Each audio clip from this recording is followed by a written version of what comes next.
নমস্কার, আমি মঞ্জু ভট্টাচার্য। আমার গল্প পাঠ আসরে আপনাকে স্বাগত। আজ আমি পড়ে শোনাচ্ছি শতরূপে সারদা গ্রন্থ থেকে স্বামী গম্ভীরানন্দ মহারাজের লেখা একটি রচনা, শ্রীমা সারদা দেবীর আবির্ভাবের তাৎপর্য। নারীর প্রতি ভারতবর্ষ অতি প্রাচীনকাল হইতেই পরম শ্রদ্ধা জ্ঞাপন করিয়া আসিয়াছে।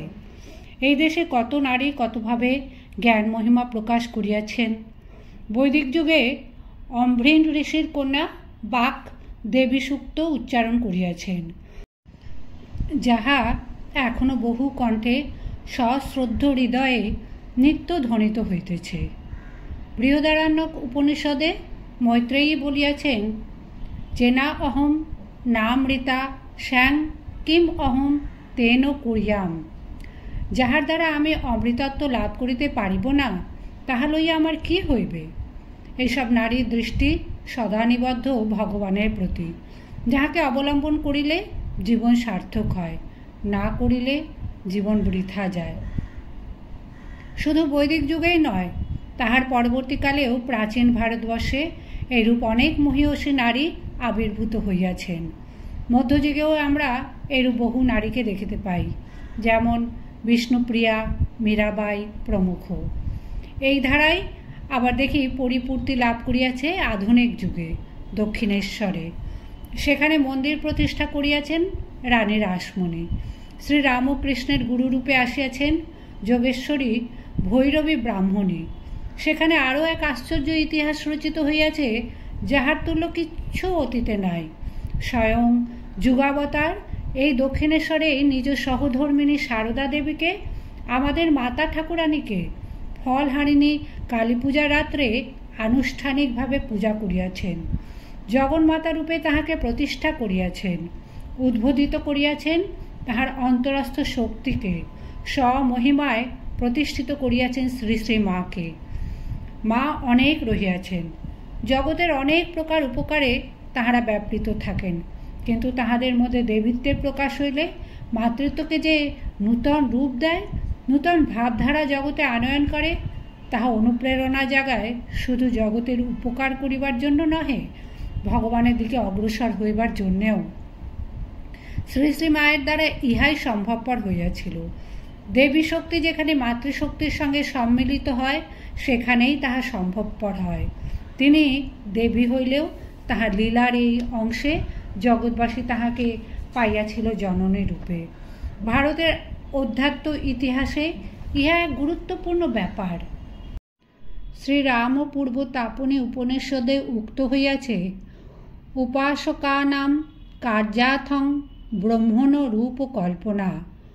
উপাসকদিগের প্রয়োজন নির্বাহের জন্য নির্গুণ নিরাকার ব্রহ্ম রূপ পরিগ্রহ করিয়া থাকেন। শ্রীমদ্ ভগবদ্গীতাতে আছে, যে যথা মাম প্রপদ্যন্তে তং অত এব ভজ্যম অহম। যে ভক্ত যেরূপে আমার শরণ লইয়া থাকে, আমি সেরূপ ভাব অবলম্বনেই তাহার অভীষ্ট পূর্ণ করি।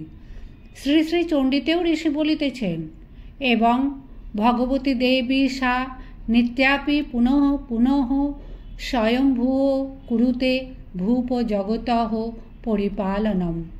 হে রাজন, সেই ভগবতী জন্মাদি শূন্য হইলেও পুনঃ পুনঃ এইরূপে আবির্ভূত হইয়া জগতে পরিপালন করেন। তাই অতি প্রাচীনকাল হইতেই এদেশের দেবীর বিবিধ বিগ্রহ বা প্রতীক প্রচলিত আছে ও পূজিত হইতেছে। দেবীর স্তব স্তুতিও অসংখ্য। দেবীকে আমরা পাইয়াছি বিবিধ রূপে, বিবিধভাবে। তিনি ধনদাত্রী, বিদ্যাদাত্রী, নিরাময় কর্ত্রী, ত্রাণকারিণী, অসুর সংহারিণী। চণ্ডীতে তাহাকে সমস্ত বিদ্যারূপিণী ও সমস্ত নারী রূপিণী বলা হইয়াছে। তুষ্ট হইয়া তিনি ভক্তি মুক্তি প্রদান করেন, আবার রুষ্ট হইয়া তিনি অধার্মিক অনাচারীর দণ্ড বিধান করেন।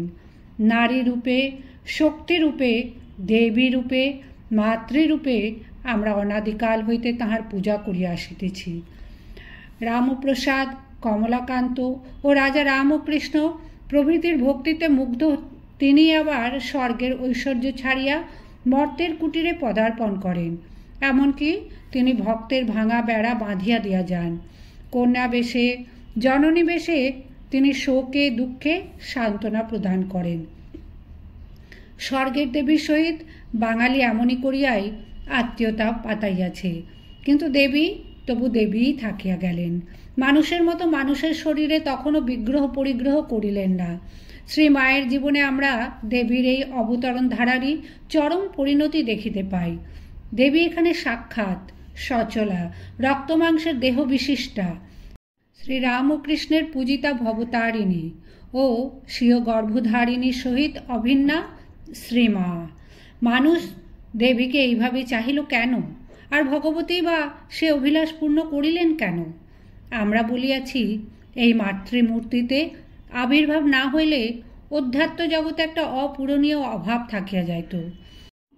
পূর্বজ্ঞাত বস্তু, ভাষা ও ভাবের সাহায্যে মানুষ উচ্চতর সত্যের পরিচয় পায়। মা সন্তানকে গর্ভে ধারণ করেন এবং প্রসবান্তে ক্রোড়ে তুলিয়া স্তন্যপান করান। শিশু চক্ষু মেলিয়ায় মাকে পায় স্নেহ, পুষ্টি, তুষ্টি, সৌন্দর্য, পালন প্রভৃতি গুণরাশির একমাত্র আকর রূপে। সাধন ক্ষেত্রে সাধক তাই জগদম্বাকে দেখিতে চায় ইহারই পরাকাষ্ঠা রূপে।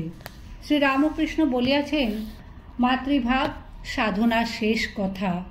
স্বামী বিবেকানন্দও বলিয়াছেন, জগতে মায়ের স্থান সকলের ওপরে, কারণ কেবল এই অবস্থায় মানুষ চরম নিঃস্বার্থপরতা আয়ত্ত করিতে ও কার্যে প্রকাশ করিতে পারে।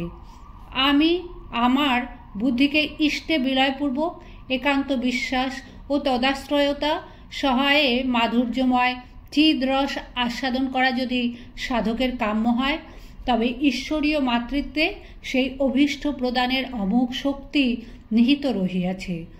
দাস্য, সখ্য প্রভৃতিতে আত্মীয়তাবোধের বিকাশ হয়, কিন্তু মাতৃবক্ষাশ্রিত একান্ত নির্ভর শিশুর তন্ময়ত্ব এই সমস্তকে অতিক্রম করিয়া যায়। অধিকন্তু ভোগলোলুপ ও ইহলোক সর্বস্ব মানব সমাজকে উচ্চতর অনুভূতি রাজ্যে উদ্বুদ্ধ করার জন্য শ্রী ভগবতীর এই যুগে মাতৃমূর্তিতে অবতীর্ণ হওয়া একান্ত আবশ্যক ছিল। ভারত তাই আজ এই অপূর্ব চেতন বিগ্রহকে হৃদয়ে প্রতিষ্ঠিত করিয়া ধন্য। সর্বানুস্যুতা ব্রহ্মরূপিণী সেই অদৃশ্য আদ্যাশক্তি এই কালে আবার যুগবতারের সহধর্মিণী রূপে অবতীর্ণ হইয়া একদিকে যেমন পরম পুরুষের লীলার পূর্তি বিধান করিয়াছেন, অপরদিকে তেমনি বিভিন্ন ক্ষেত্রে স্বমহিমা বিস্তার এবং মানব সমাজ হইতে অকল্যাণ বিদূরণপূর্বক ভাবী ভারতকে তথা সমগ্র বিশ্বকে এক নব অভ্যুদয়ের রাজমার্গে তুলিয়া দিয়াছেন। অন্তর্জগতে সুবৃত্তি ও কুবৃত্তির মধ্যে যে অবিরাম সংঘর্ষ চলিতেছে, উপনিষদে তাহাকেও দেবাসুর সংগ্রাম নামে নির্দেশ করা হইয়াছে। আস্তিক্য বুদ্ধি, পরলোক চিন্তা, ধ্যান নিষ্ঠা প্রভৃতি সৎ গুণরাশিকে নির্মল করিবার জন্য বর্তমান যুগে অশ্রদ্ধা, জড়বাদ প্রিয়তা, ভোগ পরায়ণতা প্রভৃতি আসুরিক গুণাবলী যে সমর ঘোষণা করিয়াছে এবং যাহার ফলে ধর্মের গ্লানি, অধর্মের বৃদ্ধি এবং ঈর্ষা, দেশ, কাম প্রভৃতির আধিক্যবশত লোক ক্ষয়কারী যুদ্ধ বিগ্রহ সংঘটিত হইতেছে, উহাই একালের দেবাসুর সংগ্রাম। আধুনিক এই মনোরাজ্যের সংগ্রাম পৌরাণিক দেবদানবের যুদ্ধ অপেক্ষাও ঘোরতর। অতীতের সংঘর্ষ সাধারণত স্থূল জগতের গণ্ডি অতিক্রম করিত না, কিন্তু আধুনিক দ্বন্দ্ব অন্তর্জগতে উদ্ভূত ও দৈনন্দিন জীবনে প্রসারিত হইয়া মানবের মনুষ্যত্বের মূলে কুঠারাঘাত করিতে উদ্যত হইয়াছে। সুতরাং বর্তমানে শক্তির ক্রিয়া এবং অসুর সংহার প্রধানত মানসিক ক্ষেত্রে হওয়া আবশ্যিক। আধুনিক জগতে সর্বাধিক প্রয়োজন নৈতিক উন্নতি এবং আধ্যাত্মিক অনুভূতির। অন্তরে একবার ভক্তি, বিশ্বাস ও পবিত্রতা পূর্ণরূপে প্রতিষ্ঠিত হইলে বাহিরের অবস্থা স্বতই তদনুযায়ী পরিবর্তিত হইবে। এই যুগে শক্তির অবতার তাই অন্তঃশত্রুর বিজয় ব্যাপৃত। তাই বর্তমান অবতারে অস্ত্রবাহুল্য, সিংহগর্জন বা সমর কোলাহল নাই, আছে শুধু লজ্জা, বিনয়, সদাচার, পবিত্রতা, কল্যাণ স্পৃহা ও ঈশানুভূতি। আবার শুধু বিঘ্ন অপসারণই দেবীর কর্তব্য নহে, তাহাকে নবীন আদর্শ স্থাপন করিতে এবং নূতন উদ্দীপনাও জাগাইতে হইবে। মাতৃজাতির প্রগতির পথেও ঊনবিংশ শতাব্দীর মধ্যভাগে এক জটিল সমস্যা উপস্থিত হইয়াছিল। ইংরাজ বিজিত ভারত তখন পাশ্চাত্যের ভাবধারায় প্লাবিত। প্রতীচ্যের বিদ্যা, বুদ্ধি, শক্তি ও সম্পদের দুর্নিবার মোহে পরাধীন ভারত তখন ইউরোপীয় ভাবগুলিকে গ্রহণ করিতে লালায়িত। 1854 খ্রিস্টাব্দের 19 জুলাই স্যার চার্লস উড ভারতীয় শিক্ষা পদ্ধতির যে পরিকল্পনা রচনা করিয়াছিলেন, তাহাতে এই লালসার পরিণতি কোথায় তাহার একটি স্পষ্ট আভাস পাওয়া গিয়াছিল। এই বৈদেশিক পদ্ধতি ও প্রভাবকে স্বীকার করিয়া ভারত নিশ্চয়ই সম্পূর্ণ ভুল করে নাই। ভারতীয় সংস্কৃতির বরং ইহাই রীতি যে সে আত্মসংস্থ থাকিয়া অপরের ভাবরাশিকে গ্রহণপূর্বক নিজের চিন্তা রাজ্যের সমৃদ্ধি সাধন করে। বর্তমান যুগে আমাদের নারী সমাজকে পাশ্চাত্যের নারী সমাজের আদর্শে দ্বারা কিছু সতেজ করিয়া লইবার প্রয়োজন আছে। তেমনি আবার পাশ্চাত্য সভ্যতাকেও বাঁচিতে হইলে আমাদের মাতৃভক্তির খানিকটা অবশ্যই গ্রহণ করিতে হইবে। এইরূপে উভয় দেশেরই দাতব্য অনেক কিছু থাকিলেও মৌলিক দৃষ্টিভেদ না মানিয়া একে অপরের অনুকরণ করিতে গেলে হিতে বিপরীত হইবার সম্ভাবনা। উভয় দেশের নারী সম্মানিত হইলেও প্রতীচ্যে সেই সম্মান পূজার স্তরে উন্নীত হয় নাই। উহা প্রধানত রমণীর সৌন্দর্য বা রমণী কুলোচিত গুণরাশির প্রশংসায় পর্যবসিত। নারী জীবনের একটা প্রধান অংশ সেখানে ইচ্ছাপূর্বক পুরুষের মনোহরণে নিয়োজিত। আমাদের উদ্দেশ্য মোক্ষ, সংযম ব্যতিরেকে তাহা সম্ভব নহে। তাই এখানে সতীত্বের ও মাতৃত্বের এত আদর। আমাদের আদর্শ সীতা, সাবিত্রী, দময়ন্তী।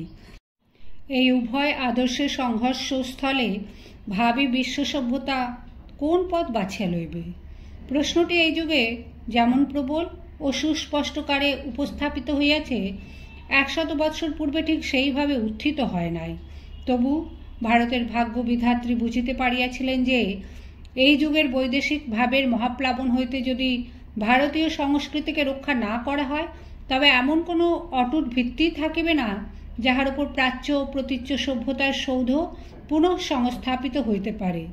তাই দেবী, গুরু, মাতৃশক্তি সমন্বিত এক অত্যুচ্চ আশ্রয়স্থল দেখাইয়া দিবার প্রয়োজন ছিল, যাহা সহায় আধুনিক ভারত সমাজ আপনাকে ওই মহাবিপর্যয়ের ঊর্ধ্বে তুলিয়া রাখিতে পারে এবং পাশ্চাত্য সমাজকেও সেই রক্ষাস্থলে আকর্ষণ করিতে পারে। গুরুতর যুগ সমস্যায় শ্রীমা এই ভূমিকা গ্রহণের জন্যই আবির্ভূত হইয়াছিলেন। শ্রী শ্রী ঠাকুর তাহা অবগত ছিলেন এবং শ্রীমাকেও উহা বলিয়া গিয়াছিলেন। উত্তরকালে জনৈক উৎসুক ভক্ত একদিন শ্রীমাকে জিজ্ঞাসা করিলেন, মা, অন্যান্য অবতারগণ নিজ নিজ শক্তির পরে দেহ রক্ষা করেছেন, কিন্তু এবার আপনাকে রেখে ঠাকুর পূর্বে চলে গেলেন কেন? তদুত্তরে শ্রীমা বলিলেন, বাবা, জানো তো, ঠাকুরের জগতের প্রত্যেকের উপর মাতৃভাব ছিল। সেই মাতৃভাব জগতে বিকাশের জন্য আমাকে এবারে রেখে গেছেন। অন্য এক সময় শ্রীমা বলেছিলেন, যখন ঠাকুর চলে গেলেন আমার ইচ্ছা হলো আমিও যাই, কিন্তু তিনি দেখা দিয়ে বলেন, না, তুমি থাকো, অনেক কাজ বাকি আছে। শেষে দেখলুম, তাই তো, অনেক কাজ বাকি আছে।